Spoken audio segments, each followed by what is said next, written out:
is 10 o'clock. Are you guys ready? Yep, I'm ready. We're recording. Sound is good. Okay, I will go ahead and call the meeting to order.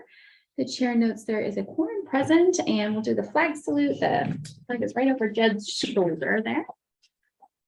I pledge allegiance to the flag of the United States of America and to the republic for which it stands, one nation, under God, indivisible, with liberty and justice for all. All right, let's go into 2.0, which is additions and revisions to the agenda. Do you guys have anything? I do not. I don't either. Okay, 3.0 is correspondence and public comment. Individuals wishing to address the county court may do so at this time and at other times throughout the meeting. Speakers are asked to raise your hand to be recognized by the chair. Give your name and address and limit comments to 3 minutes. For those who are dialing in via Zoom, it's *6 to unmute yourself, or if you're on your computer, it's the lower left-hand side of your screen. Just as a reminder, we are very informal, so as we move through the agenda, if there's anything you'd like to provide input on or ask questions, we welcome that. So it's like it's all county personnel, so I don't think we'll have any public I comment. did have some other things agenda item, but want to make sure that maybe we get a little update on what's going on with local health. Just Okay. Yeah, I can, well, Sherry and I can kind of do that under. kind of that we just get a few questions. Okay. Yeah, how about when we get to the announcements at the Yeah, end? I think the announcements is fine. Perfect. For correspondence, let's see, we've got correspondence from the South Gilliam County Cemetery District. They, as you guys recall, we are funding them adding a grant or adding a well. And so there's some information on sort of the status of that in here. Let's see what else we have. Final grant report. Arlington Saddle Club. And then there's the 2021-2022 special projects grant report from the Arlington Saddle Club. So those are in there as well. And that's And actually for their 2023 grant, it was for their capital improvements because it was just to cover the rest of their project that they'd already completed. So they had sent their report in like a month or two ago. And so we just are filing it now because that's when AP was finally able to run for that grant cycle. so they came in under budget, which is great. Good job, Arlington Saddle Club. And then, their final grant report for capital investments is in there as well. For members of the public that are interested in seeing all this stuff, they're always part of the court packet, which is online. So if you want to see how our competitive grants dollars were spent in the community, that's the place to go, and you can see where all that money went to. Okay, that's all I have under correspondence and public comment. To 4.0, which is consent agenda. Any questions about that? I didn't have any either. I moved to approve the consent agenda. Second. It's been moved and seconded that we approve the consent agenda, which consists of consider approval of August 3rd, 2022 regular meeting minutes, consider appointment of 2022 BOPTA chairman's pool and non-office holding pool, consider approval of ORCATS client software for 2022-2023 agreement with Helion, consider approval of letter of support for Cottonwood Canyon State Park's dark sky park designation, and consider approval of NASPO ValuePoint FMV lease agreement with Pitney Bowes. Is there further discussion? All those in favor? Aye. Aye. Any opposed? Motion carries. Okay, let me just catch up. Under unfinished business is consider second reading and possible adoption of ordinance number 2022-04, providing for amendments to the Gilliam County Zoning and Land Development Ordinance affecting Article 4, Section 4.070 Intermodal Industrial Use Zone by adding temporary workforce housing provisions. Other articles affected include Article 1 and Article 7. Just to recap for the record, on August 3rd, we held the public hearing regarding this planning matter and proceeded with the first reading of this ordinance. So in order to enact it, we would actually need to do the second reading and then adoption. Okay, I move to have the second reading of ordinance number 2022-04 by title only. Second, It's been moved and seconded to have the second reading of ordinance number 2022-04 by title only. Is there further discussion? All those in favor? aye, Aye. Aye. Any opposed? Motion carries.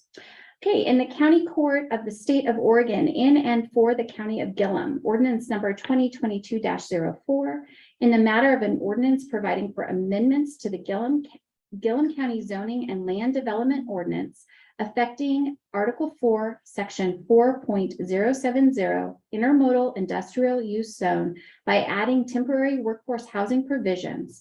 Other articles affected include Article 1 and Article 7. I move to accept the second reading of ordinance number 2022-04 by title only and adopt the ordinance. and I'll second. It's been moved and seconded that we accept the second reading of ordinance number 2022-04 by title only and to adopt the ordinance. Is there further discussion? All those in favor? Aye, Aye. Aye. Any opposed? Motion carries. Okay, Michelle, you're all set. And can we talk a little bit about how this is going to play out? How that we've done this? Pat, you brought this to us that there were companies that were looking to. yeah, I think it's, I mean, I was approached by Sterling and Williams, who's the general. I Right. was approached by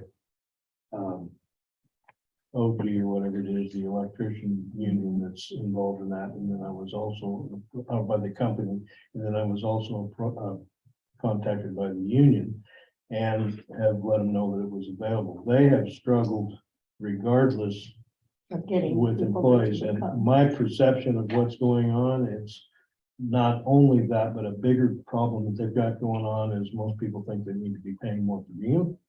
And they're not getting employees because they're not paying enough per diem. They've got deadlines problems with the project, it looks like. I did talk to Brian Walsh last week and told him that we had gone through this process and that space is available. They were meeting, and he wasn't aware of it, but Avangrid was meeting with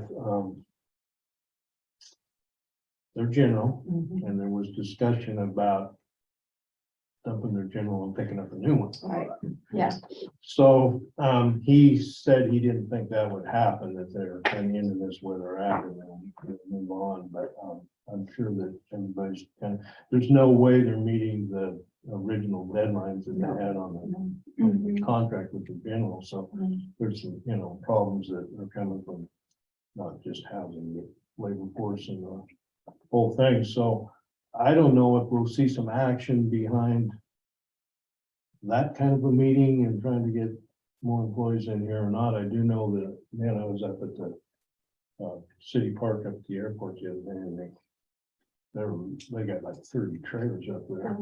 They don't have that many outlets, and I think they've got some that are electrical only up there, so they're having to pull out and come down to the port and dump tanks and all kinds of stuff just to stay up there. But that being said, I think we have this in place now, and even if it doesn't get utilized now, I think it's something that. But there's a lot more to do besides this ordinance. I mean, are we gonna have contracts with the individuals? No, Are we charging? Are we No. having a contract with the, No. there's how do not. we know who's picking up the garbage? How do we regulate how it's maintaining? Where are they Are you dumping? gonna let me answer?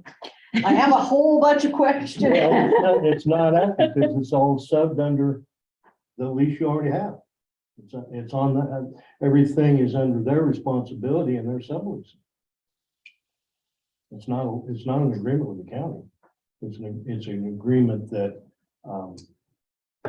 Megan Morgan has said that they would sublease out to them. So it's Megan Morgan that we would hold them file.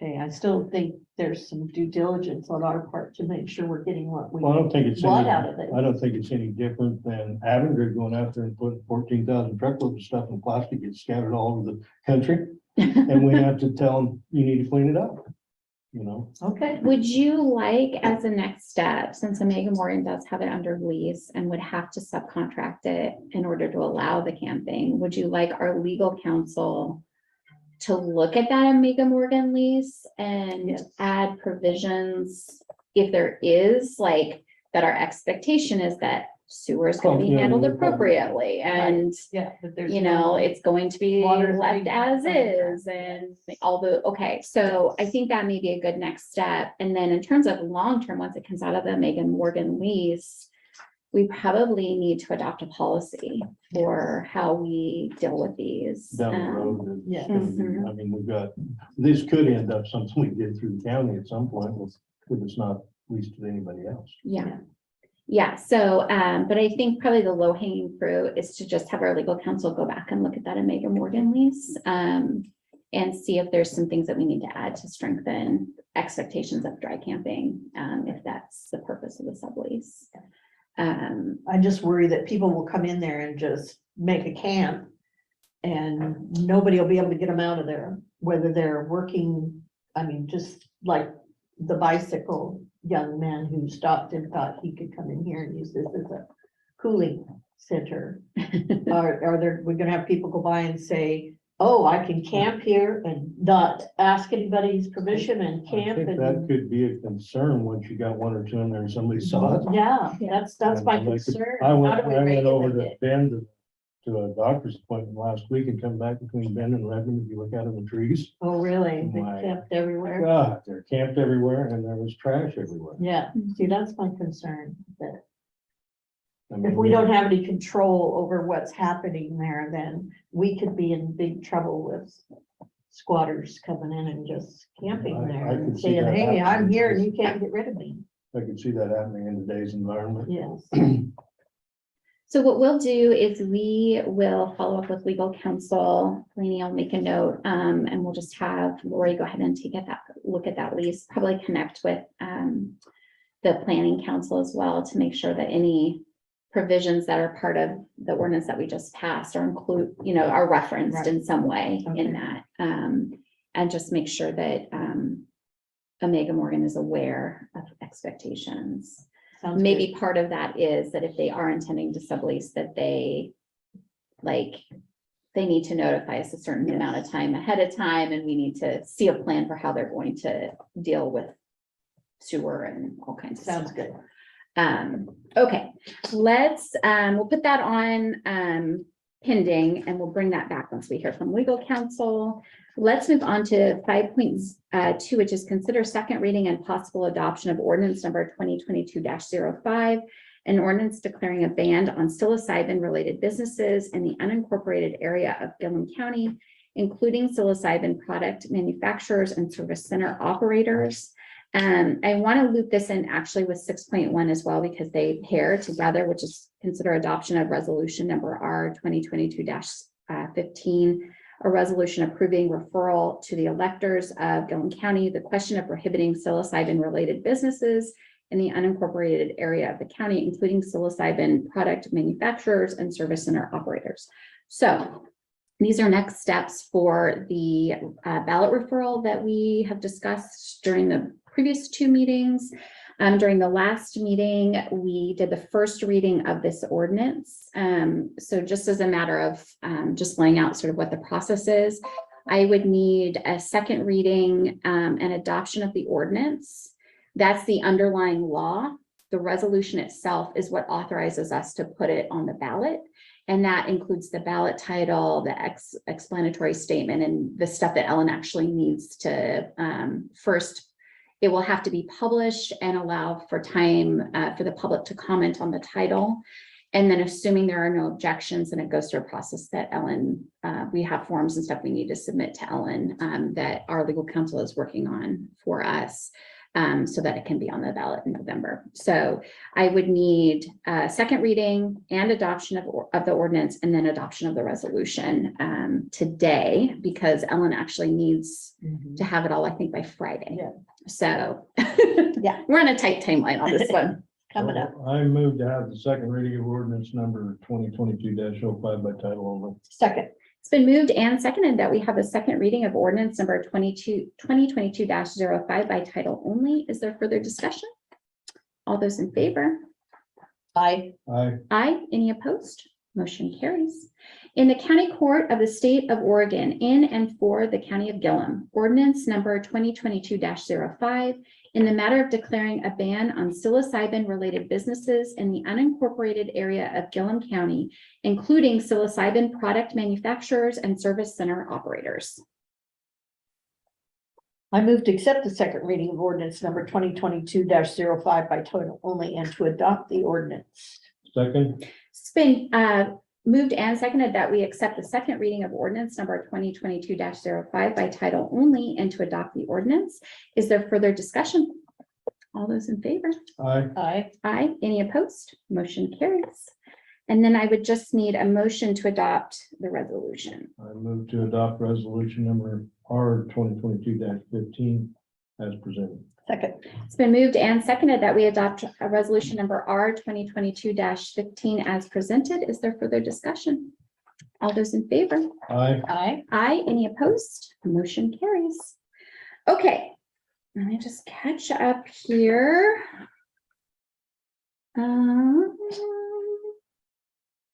Let's go on to 6.2, which is consider approval of revised position descriptions for executive assistant to the county judge, road and weed office manager, and assistant to the commissioners / employee resources officer, and revised salary schedule for assistant to the commissioner's employee resources officer. So I previewed this for you guys a little bit during the last meeting. But now that we've got staff in place and they've kind of settled in to their duties, we have discovered that what we originally thought would be assigned to each of the positions actually doesn't quite line up with the skill sets of the people who were employed. So what you have before you is 3 job descriptions that have been modified to make sure that those tasks are lining up well with the skill sets of the people that we actually ended up hiring.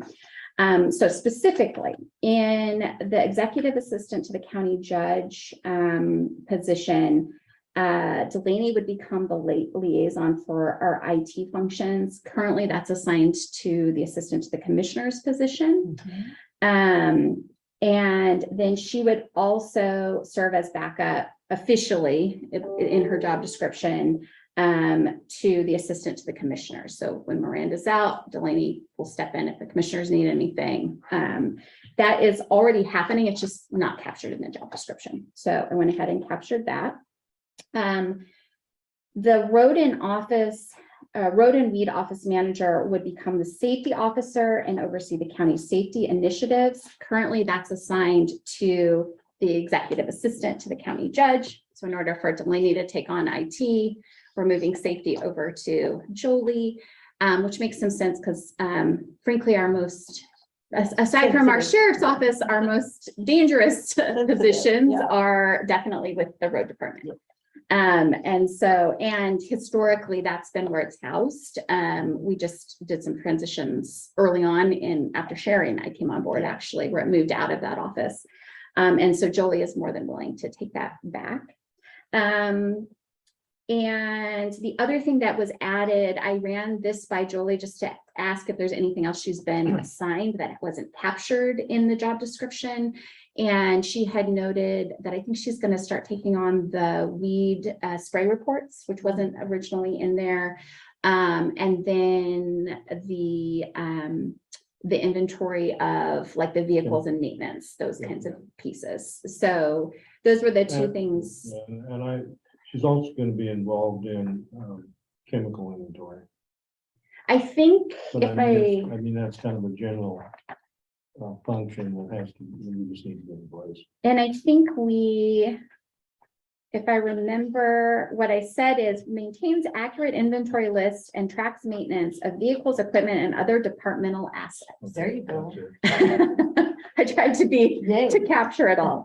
The other thing that we did on Jolie's was we adjusted the education requirements in here. One of the things I noticed is in the deputies and coordinators, we're not consistent in what we're expecting education requirements. And so Miranda's working on kind of going through, but I thought since Jolie's was coming up anyway, it was time to adjust the education to mirror what other folks that are classed similarly from a compensation level, what we're requiring for that job. Good. So that's fixed in there as well. The big change, of course, is the assistant to the commissioner's position. We were very fortunate. We did not anticipate when we advertised for this position that we would recruit somebody who has extensive human resources, education, and experience. Yes. So basically what you're seeing in there is human resources functions. A lot of these were previously assigned to the former chief of staff position. So it's updating policies, it's, keeping abreast of whenever the state legislature changes something with labor laws, that we're making sure policies are updated to reflect that. It's helping the elected officials if they're going to do a recruitment, making sure we're doing that consistently, developing onboarding and exiting processes. So it's very well organized, all of those kinds of things that we had originally intended on subcontracting that out, assuming that it was going to be hard to find somebody with those skill sets internally. And we just got lucky. We landed Miranda.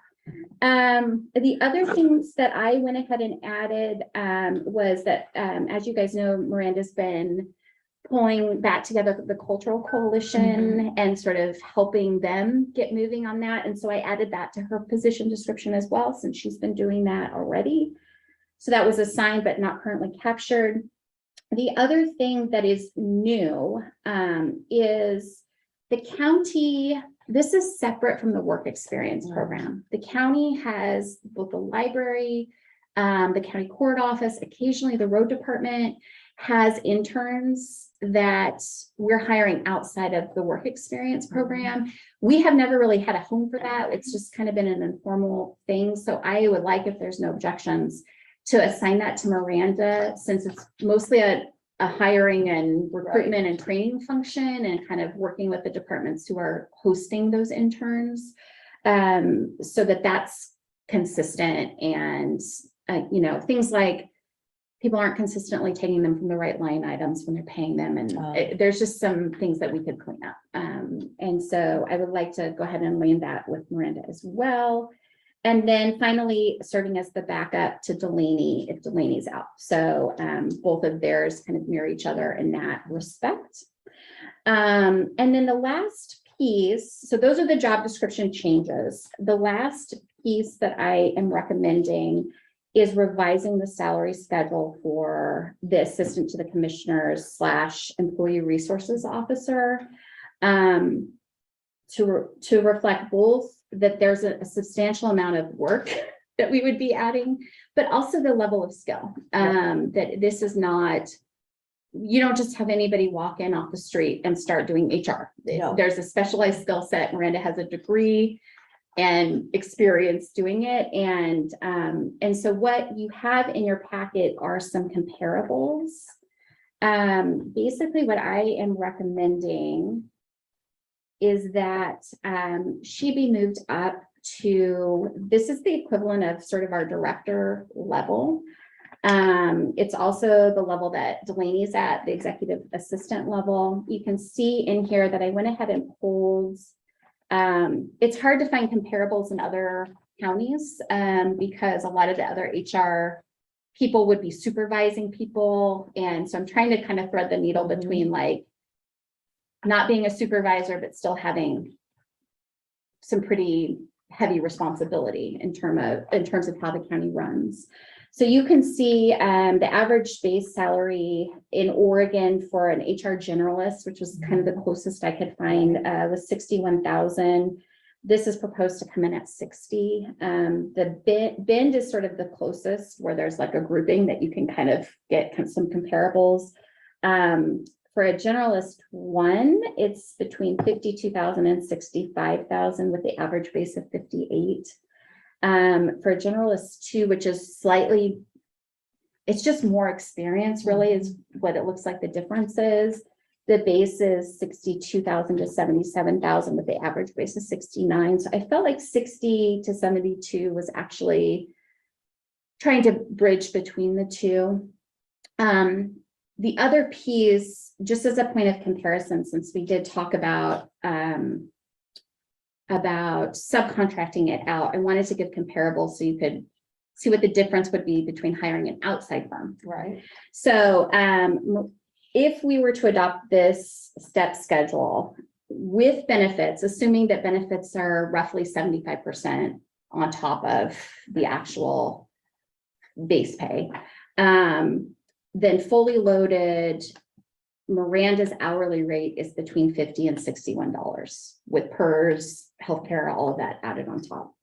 When we were doing our compensation schedule for the elected officials, we got bids back from some HR firms for that. So I just pulled like what their hourly rates were to do that. Their hourly rate for administrative is $90 an hour.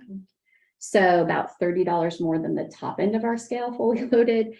And for a senior consultant, $180 an hour. So that would be the comparables if we did these things out of house. Rather than pay Miranda $61 at the top end of the scale, we would be looking at, bridge the difference between here, $140 an hour. So to me, We're saving money. I would rather have somebody who we're employing that's in the county that's contributing to our community and put that money there than I would to spend an equivalent amount of money to a consultant in Portland. One thing I would note is I did run this because the elected officials in particular were concerned about how this HR is going to look, since some of their initial feedback was that post Lisa, they really wanted to see HR be outsourced. That the key things for them to continue to be outsourced would be if we have a disciplinary action and there's investigation that needs to happen, we would plan on still having an outside firm come in and help with that. We are looking at some options. HR Answers, actually, which is this one that I just referenced, they have a program that for a couple of $1,000s, I think a year, they have like a hotline that like any of the electeds could pick up and say, hey, I have a question about family medical leave, or I have a question, I'm dealing with this situation. I've got, an employee that's coming back after an illness and need to do an accommodation. So I would anticipate during the next meeting that Miranda and I will be coming back with some recommendations on filling those things that would not be done in-house. Okay. And in the case of the investigation, it would, that's just if it's ever needed. So it's not actually a cost to the county unless it happens, unless we needed it for some reason. So that's kind of in a nutshell, all of the big change. Questions? Yeah, concerns? I want to make sure that for the public and the other employees that we have good justification or transparent why we think this is important to make this move, because I've already had a few phone calls from employees, which didn't take long to happen, but with some concerns. And then I also talked to Miranda yesterday, because I think there's a couple things that I've noticed in the year and 8 months that I've been on and actually being involved in collective bargaining, that she's representing the county in collective bargaining. And I think there was some problem, a little bit problematic before, because you have somebody that's a supervisor sitting on there in collective bargaining. So we solved that problem. Absolutely solved that problem, but it does leave her out there with employees that don't agree with how things are bargained with the county. So she, just to be aware that there could be some negative feedback from employees for seeing the collective bargaining. Mhm. And then a question on the disciplinary side of things, because there's all levels of disciplinary. Mhm. And I know we've got some policies in place, obviously, in the handbook and what's in the CBA regarding a lot of that, but like attendance, is that outsourced or is that insourced when you have a direct policy on how that should be handled and what those steps are for disciplinary action? So the supervisor or elected official would be the one who would Yes. actually do the disciplinary action. Where Miranda would come in is she would be making sure that prior to that disciplinary action, that the elected official or the supervisor, if it's, say, Dewey, knows that they need to call pre-loss first. Even, Like sort of- even though if, say, it was an attendance issue, whatever disciplinary issue we would involve in. We would, I mean, I think that's safer. yeah, it depends on the level. Yeah, pre-loss, for every disciplinary action, we call our insurance company first. But where Miranda would come in, basically, is she would just know, like, here are the steps that you need to take. She wouldn't actually get involved in the disciplinary action itself, just making sure that the So elected reference. official knows who they need to call. Here's the name of the pre-loss attorneys. Here's the name of, if we end up hiring an outside firm, here's the contact for that person. And basically just making sure that the supervisor themselves has whatever they need. And if the supervisor determines, actually I need an outside investigation, or if CIS involves that, then Miranda might facilitate like connecting people, but that would be the extent of her role. So, I mean, for me, and when I started hanging out with the county court and meetings and going to them and watching them, and Leanne was in place at that, one of her concerns was that HR was pretty inadequate in Gilliam County, and we had a lot of risk out there. So I want everybody to understand that's a big deal, especially today in today's environment with the new laws and everything else, where we could spend a lot of money. The county could spend a lot of money on handling the situation incorrectly. So there's justification to not let those things happen by making sure we have good coverage on our HR. So I think it's been an ongoing problem with the court. I don't think it necessarily got solved before. We got part of it solved, but not all of it. Yeah.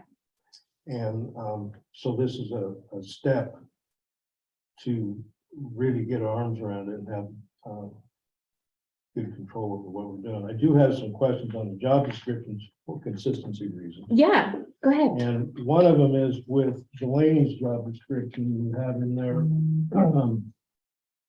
under supervision received, Mhm. and actually, if I go to Miranda's, Miranda. it says, may also receive direction from the county judge depending on assignment, and that's not in Delaney's when she's working as a backup for Miranda. Okay, And since we've siloed the reporting of employees, and we all have direct reports coming to us, I think that ought to be consistent in the two. okay, we can make that. So we Does that make would, sense to you? we would be editing or making an amendment to the executive assistant saying may receive. And that's just the same. I don't know, Direction. depending on the sign, but it's, could be when, performing, I don't know how you want to word that, but I just didn't think it was very consistent. Well, like one example for, is like, because Delaney has been very involved in the public health transition, that likely if Sherry had questions, it would make more sense to go to Delaney than to have Miranda try to get up to speed. Yeah, that's gonna become more of a deal too. So we'll say may receive lead direction from county commissioners depending on assignment. And then the other place was like that is it says, assists the county judge in maintaining county's compliance with federal and state laws pertaining to personnel matters by performing research analysis. That I think should, because of the reporting and the siloed reporting, if the employee should probably say county court instead of county judge. Okay, It's at the top, is that? Where are we looking at? It's That the is a- first on page. First line on the second page of Miranda. Of Miranda's. Okay, so that one would say rather than county judge, county court. Yeah. Okay. Just because we have the reporting going up through the court members and it's important to all of us compliance with federal and state laws. Yeah, absolutely. Okay, any other, Then I was wondering Changes. on the risk management side, if we had any analysis on what the county risk is with our present HR status, or there was some of that that went on in history. Mhm. I don't know where we were currently, and especially after Lease had been around for a while, and if we need to know what our deficiencies are. Yeah, so they come out and we can track this down for you. CIS does an assessment with us. Is it once every 3 years or every other year? I think it's every other year. And so they have a whole link, like it's a very lengthy. Do you have a policy on Well, personal ID protect? I mean, and they go with, not all of it is under us, some of it is under Nathan and Ellen on the financial control, some of it is under IT.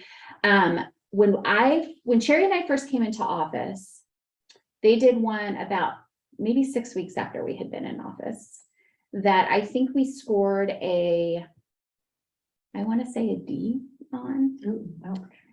We Well, I think were, that's where we were at the time. yeah. And the feedback then, this was prior to hiring a chief of staff, all that kind of stuff, was that the human resources was a significant risk for us. Because it was kind of haphazard, it wasn't consistent, we were lacking a lot of policies that we needed. And weren't consistently having like employees sign that they had received them, weren't doing any training. I mean, we were really lacking. During the last assessment, which I think was, Lisa and Teresa were here, so it would have been like late last year, I think. I think we were up to like a B+. So we're pretty close to, the feedback from our insurers was that they were very impressed with the gains that we had made. But of course, then we have gone without Yeah. now we've got- HR now we've been for without and- like 8 months now. Let's So kick in. exactly. No, I just want to make sure that we communicate that well, that this is a big deal. Yeah. And there's a lot of risk. It could cost a lot of money if we don't plug this hole. Yeah, Delaney was saying we scored an 86 the last time they assessed us. So still not from my little straight A heart, not right where we want to be, The one. but definitely better than a D. The one HR question, because we are talking about job descriptions on these 3 employees. And I probably need to look at, I don't know what the CBA in the handbook is. Are we doing, or is there a requirement to perform 90 days, 6-month job reviews on new employees? There is in the handbook and in I think the CBA has this as well. I don't know that it explicitly says that there's an evaluation was required, but that is when the sort of what's the word I'm looking for? When you're a new hire and it's Well, probation. yeah, when your probationary period expires. So that is laid out. It doesn't necessarily say the county's going to do an evaluation though. It just says basically, There I is think a this- probationary period. and I think the CBA says that under certain conditions, if the county does an evaluation and determines it needs to be extended, there's like some provisions in the CBA that allows for that. That's good coverage, because I think if you've got a problem going on, you address it within the time frame of that probation period, and you can start documenting and see if you can get your improvements. Other questions, concerns? I had another one up there. What was? Darn, Sherry. I know, dang it. Yeah, I think that, I guess, the whole job description beyond, I don't know that I don't like it. It's that, it's a little different for me and what my past experience has been, and you normally build job descriptions for position, not for the employees that are in them.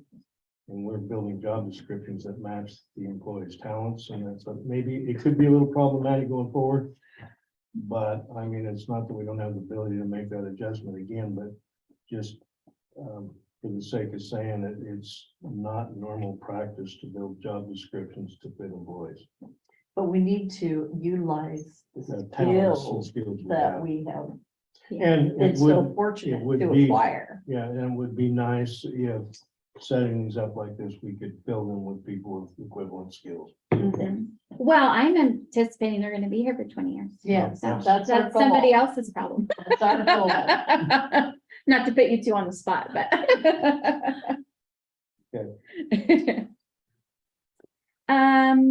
Okay, so if you guys are comfortable, we would be looking at doing approval of revised position descriptions. We amended the executive assistant to the county judge as well as the assistant to the commissioners and employee resources officer. Did we make any changes to Jolie's? No, I Okay. think we found that it was covered what the question was. Okay. So then I would be looking for a motion to approve the revised position descriptions for executive assistant to the county judge as amended. The road and weed office manager and the assistant to the commissioner / employee resources officer as amended. Okay, I move to approve the revised position descriptions for executive assistant to the county judge as amended, the road weed office manager as presented, and the assistant to the commissioner's employee resources officer as amended.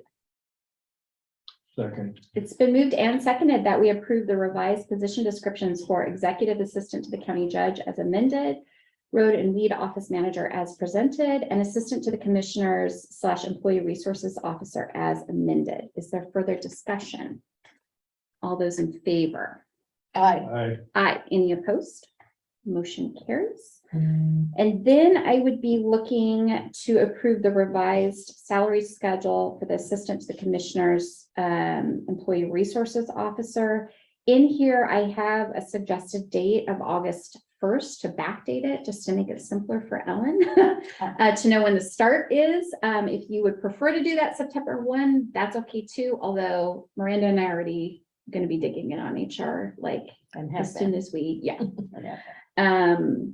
Yeah, so thoughts on that piece, or do you guys just want to make a motion?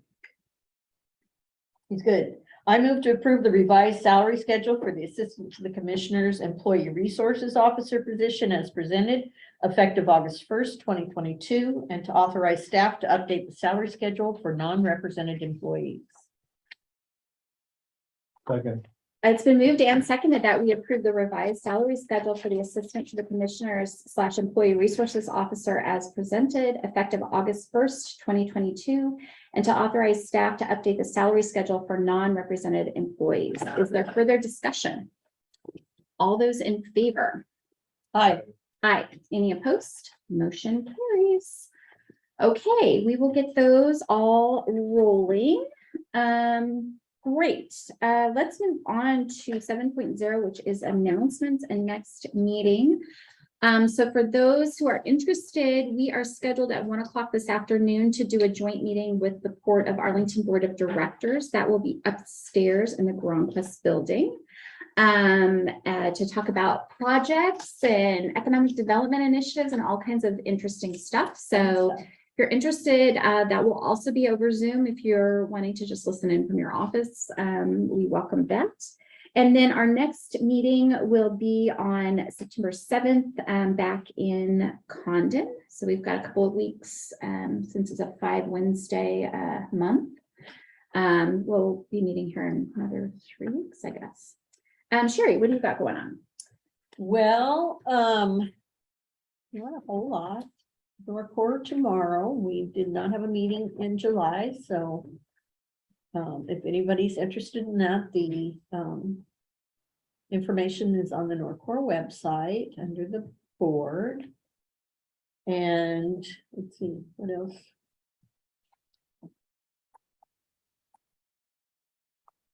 I guess I haven't been very busy except for being God, you're on vacation. lazy. I know, I kind of took August off. Summer At recess. least when I'm going, working. Oh, well, whatever, you're special. If Congressman can take the month of August off, so can you. There you go. Pat, what do you got going on? I attended the Korea meeting last week, and it was really, really interesting, and the stuff that's moving with hydrogen and how fast it's going. And one of the things that I had seen a deal that one of our local citizens had sent out on the YouTube Yeah. with some negativity about hydrogen and some negative. That was very interesting, wasn't it? Well, I think it's It kind of went, probably is, yeah, it kind of did both. It it- kind of it upped swung and both down, ways, it but it was like, picked out yes, some no, problems that were really addressed in this meeting, and a lot of it's coming off the new bill and the subsidies and tax credits and everything off the new bill, but they were talking about the cost of hydrogen being equivalent to $1.50 a gallon of gas. And you get to go twice as far, which makes it 75 cents. So that really dispelled a lot of what was in that video about some of what's going on. But a lot of that is also tax dollars. It's got to be paid for somehow through the stuff that the bill has. And, but, yeah, it's like, wow, where they're going with hydrogen as fast as they're going. It's pretty amazing. which is worrisome too, how fast they're going. Yeah, Are they getting everything done as fast as they're going? we will find out. I know that Obsidian Renewable, did a presentation for the city last week, and it was so questionable how good that presentation was. But it was still along the lines of hydrogen, and in the Korean meeting, there was some discussion about because I think they're looking in that bill to establish 6 hydrogen hubs across the United States, and one will be in the Pacific Northwest, and the state of Washington's been really, really hard to get it up there. But the one thing that Obsidian's got going with the hub that they're talking about, the Unitil Army Depot, is that they're running pipelines regionally. And nobody else has got that presentation, and there's tax dollars, grant tax dollars to the company that gets rewarded those sites for those hydrogen hubs, and they're working hard to get that. So they think they might have an edge in Oregon. Oregon's behind California and Washington and some of the pursuit for those grants, but they have some leverage in other areas. So it was a really interesting meeting on all the stuff that was going on with not only hydrogen, but a lot of the solar and everything else. And then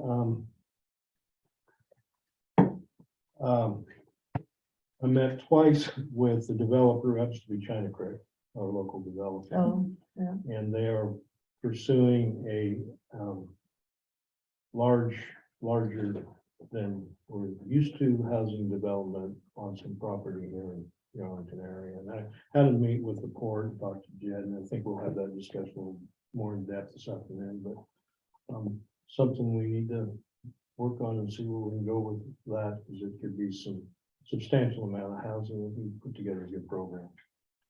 And then other than that, Dewey did get his railroad signs finally. Cedar Springs, I had a little discussion about the county risk if we have an accident at a crossing. So, but yeah, you got them up, so they're up, and that's taken care of. Wonderful. Thank you for taking care of that. As for me, let's see, a couple of things I wanted to run by you. One, the State of Oregon Department of Disability Services reached out to us. So currently, the way the disability services dollars work is we have a contract with the state, and then we have a subcontract with Community Counseling Solutions. So the money comes in to Nathan, and we basically just pass it through to Kimberly.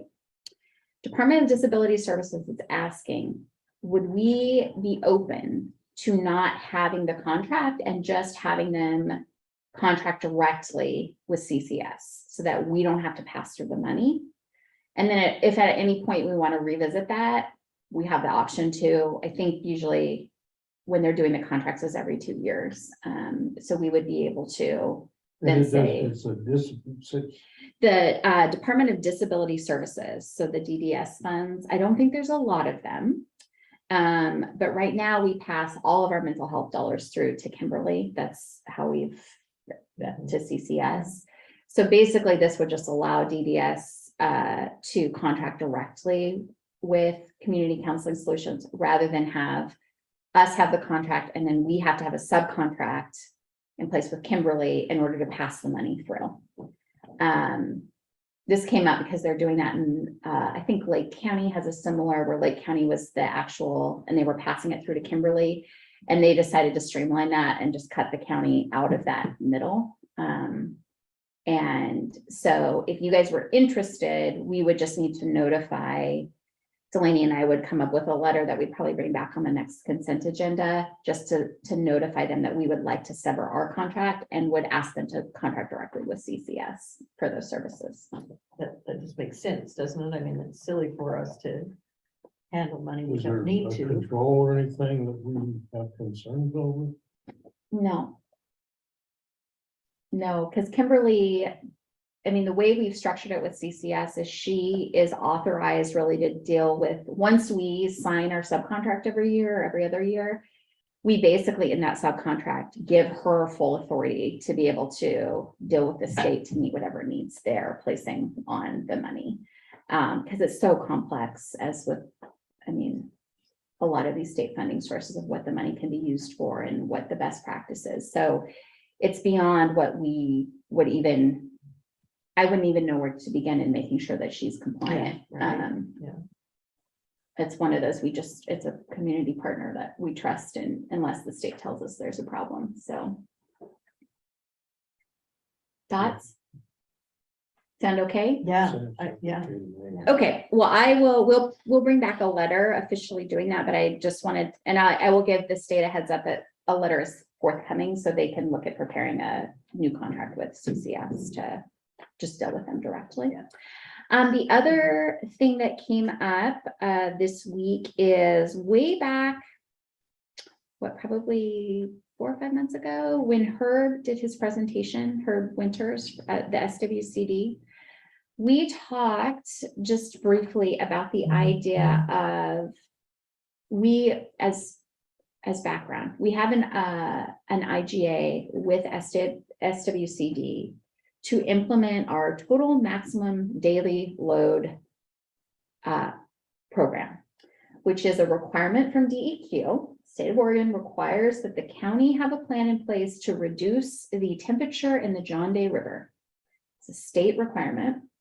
And rather than hire county staff to develop a plan and do the things that SWCD already does as a matter of course, we just decided we would sign an IGA with Herb's shop and then provide some capacity funding so that he can pay his staff to do what they're already doing. But within that contract, we agreed, I think the agreement is a 3% increase annually.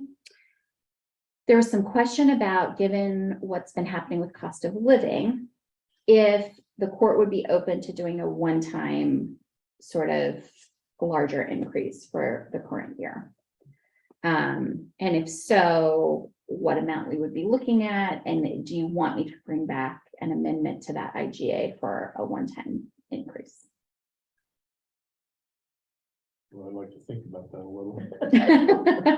We pay them, I think it's a $50,000. So it's not a huge, So you made a amount. comment that was troubling to me. What's that? We're going to pay them for something they're already doing. But we have to have They're a doing contract to something, do it yeah, though, we- because but we're that's- being charged to I do it. understand that, but you see what I'm saying? What was that comment? So So they are reproducing something they already do for us? no. Or So they're doing something extra? historically, how we have funded them is through our competitive grant process, right? Like before Sherry and I came on, that's how they were being funded. They were being funded out of SIP dollars. The year that I came in, DEQ came to me and said, hey, did you know this is a requirement, this TMDL? And you have been out of compliance since, I think literally they had sent the letter to Judge Shaw and they had never done the plan or done any of that. And so what the court agreed to with SWCD is, hey, we're already sending money to you for competitive grant that doesn't help us comply with anything. So what if instead of doing the competitive grant, we attach that money to this TMDL plan, which is a state requirement of us. And then that way we don't have to spend the money internally to hire staff and do the plan and do all the reporting. And the money that we would be sending to you through the competitive grant, we're not going to send that to you anymore. We're just going to send it and attach it to this TMDL plan. So that's kind of why We're hiring them Yeah, to, make it So I speak guess and my fly. question, and this may be a her question, so what is it they do to lower the temperature in the town? That's a good question. They That would be a her throw buckets of question. cold water in there. I don't know. It's like, what do we get for our money? It's- I think a lot of the work that they're doing the is crap. doing, like riverbank restoration, planting trees along the Yeah. riverbanks, especially, 30 Mile, I think, they're doing a lot of, sort of conservation restorative work along there. But we'll get you a copy of the TMDL plan that Herb wrote for us as part of this. Okay. Because it's referencing, this is what was so infuriating with DEQ. There were literally 6 or 7 plans addressing water temperature on the John Day that were developed by Gilliam County partners, SWCD, NRC, like people who are already working on the watershed. They wanted us to do one on top of the other 6 or 7 that were already. And of course, Sherman County, like all of the other counties that are on the other side of the river, also have to have their own plans. It was just Typical. it was a weird Bureaucratic mess. requirement from DEQ. And so this was a simple way of supporting an entity we were already supporting, but making sure that we met a state requirement. More of a return for us because it's taking care of something we're required to do. Yeah. Instead of just giving them money to operate there, contracting them to Exactly. actually do something for them. Good. So we will send you, how about this? We'll send you the TMDL plan and the IGA, so you can see where we're currently at. I think an amendment would be very straightforward. It would just say like, for this fiscal year, the county agrees that this will be the amount that they pay, kind of thing. Would you be open to me at least having legal counsel drafting it? That'll give you some time to read it, think about it, and then we can discuss it at the next meeting. Yeah, sounds Okay. good. So we will do that. Other things that are happening, let's see. Delaney and I had our first rocket meeting with the whole group last Wednesday. It went very well. Good. Everybody who RSVP'd showed up. They were a lot of energy, a lot of interesting ideas. We had some state partners at the table that normally would not be there. You took my driver to that meeting on doctor's appointment in Banff. So I had to get a different driver. Way to go. Sorry. But I'm really not. She was very helpful. Let me see. So the next meeting for that will be next week. And so the first meeting was basically addressing getting to know each other, talking through where the gaps are, sort of the barriers to why we don't have enough childcare slots, funding, workforce, Staffing, yeah. staffing, not having housing for workforce. I mean, all of the things that we have heard and know are happening, but those were surfaced. And then it was really having each of the entities around the table bringing forward, here's community assets, like basically no idea was a bad idea kind of thing. And so we've got a good map started. I think that'll be refined a little bit more. And then the next meeting is really going to be talking about, okay, now that we see where the gaps are and where the asset mapping is, where the assets are, can we kind of deepen the asset mapping a little bit more and start to put plans around and get commitments from the people around the table? Like, what can you bring in the next 6 weeks? Is there any discussion on trying to, and I mean, I don't know anything about it. Mhm. Through some business startups, in-house daycare that would help absorb some of the problem by somebody starting their own daycare in-house. Yes. Because I mean, that is a investment in a business, local business that would help solve a problem and just should be on the table. Yeah. Solve a workforce problem for that company. Mhm. Yeah. Yeah, we definitely, part of the mapping was addressing who the major employers are around the table, even some of the ones that you may not think of, like, are we getting any bleed over from Port of Morrow? Are there folks who are living in Boardman that are working at Waste Management, maybe trying to drop their kids off in Arlington? Kind of thinking rather than just our geographic borders, because we know we have workforce that's going back and forth, especially with Morrow County. are there some maybe partnerships at the Port of Mora where maybe there's some other businesses that might be willing to invest, and kind of thinking about what that might look like. But yeah, I mean, it was a great conversation. I think the childcare providers, they were all there. The feedback from them was that they felt very supported, Oh, good. and hopeful. So it went really, really smoothly. It was a really good meeting. And so we'll have the next one next week, and then there will be about a 6-week break to actually have folks implementing what they say they're going to do. So the idea is like fast action on low-hanging fruit. And so then in October, we'll convene again, and then kind of report out like where we are on things, and then come up with a plan for like, what's the long-term game for this group? Can we continue to meet? Can we start working on school age kids?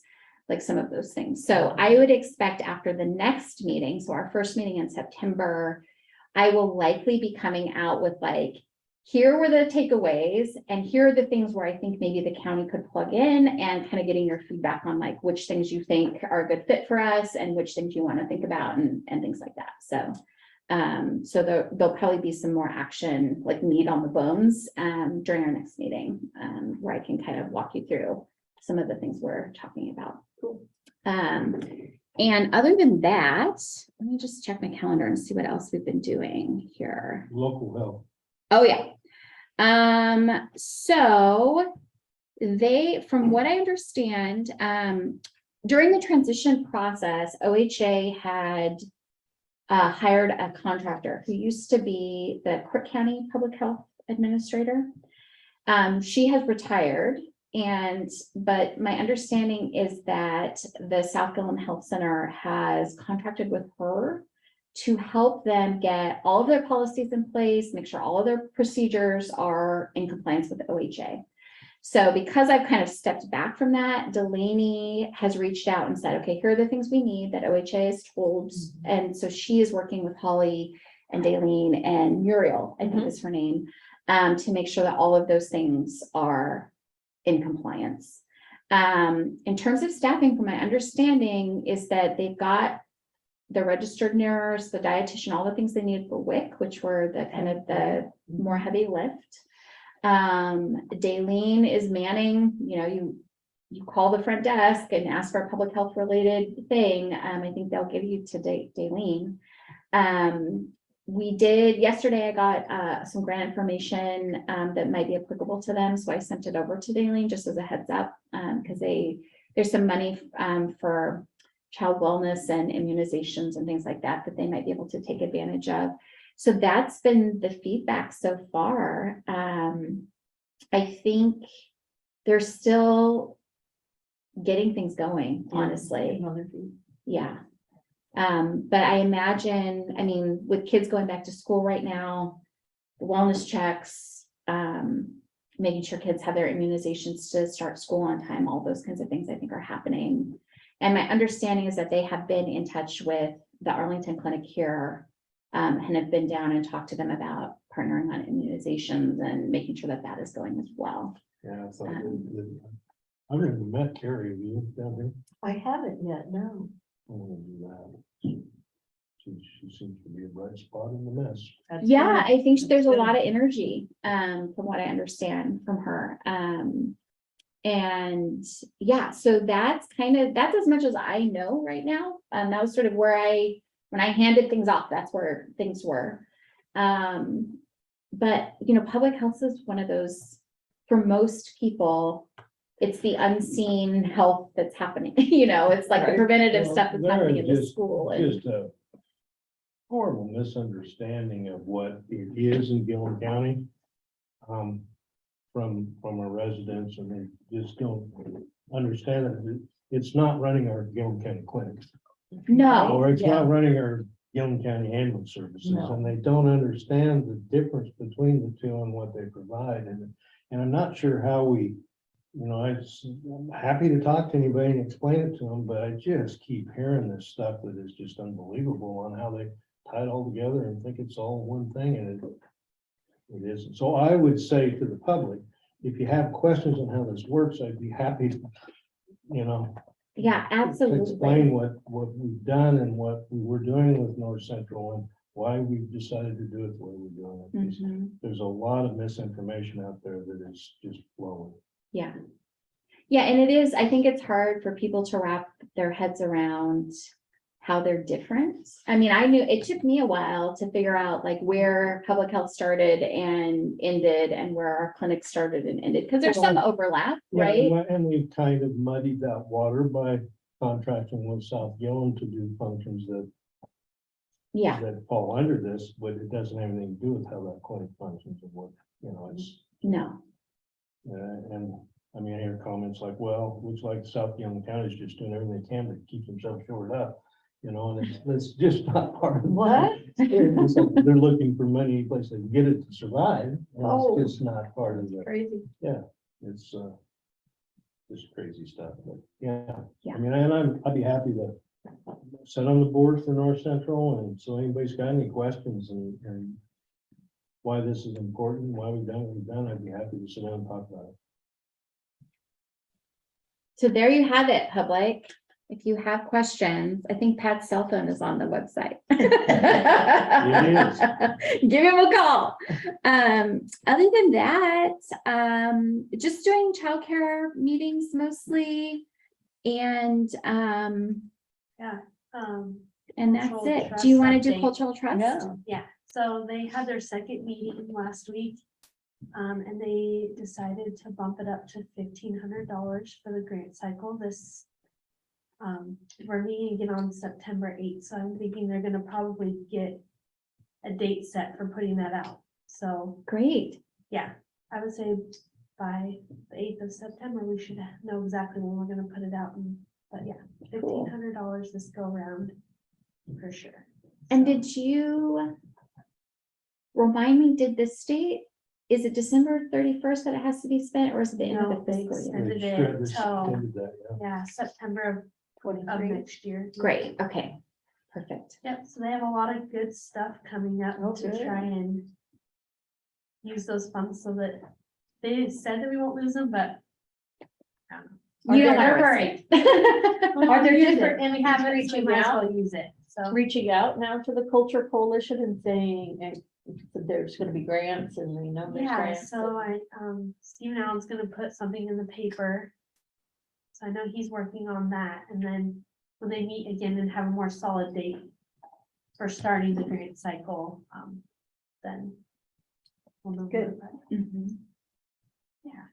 Yeah, And good they job have- getting they it up have and running. A Yeah. lot going on from now until the end of October, because they have Cultural Week too, so they plan to have Oh, an event for Cultural Week and the grant cycle all by the end of October, so Cool. they're gonna be really busy. Yeah, exciting. Good deal. They've already met twice. Yeah, wow. So they're up and they went from Good not meeting active for like group. 2-3 years to meeting twice in about a month. So, That's an improvement. yeah. Any other announcements or updates for the good of the order? Anything I missed? Fall capital investment grant cycle will be opening sometime in September. So for those who are interested in that, maybe just be on your radar and start getting the stuff together. All the information's on the website for what you'll need. Those are for projects that are over $20,000. Anything under that falls under the special projects, and that won't open again until spring. Great. Good, good, good. So be on the lookout, folks. Okay, well, it is 11:08 and I will go ahead and adjourn the meeting.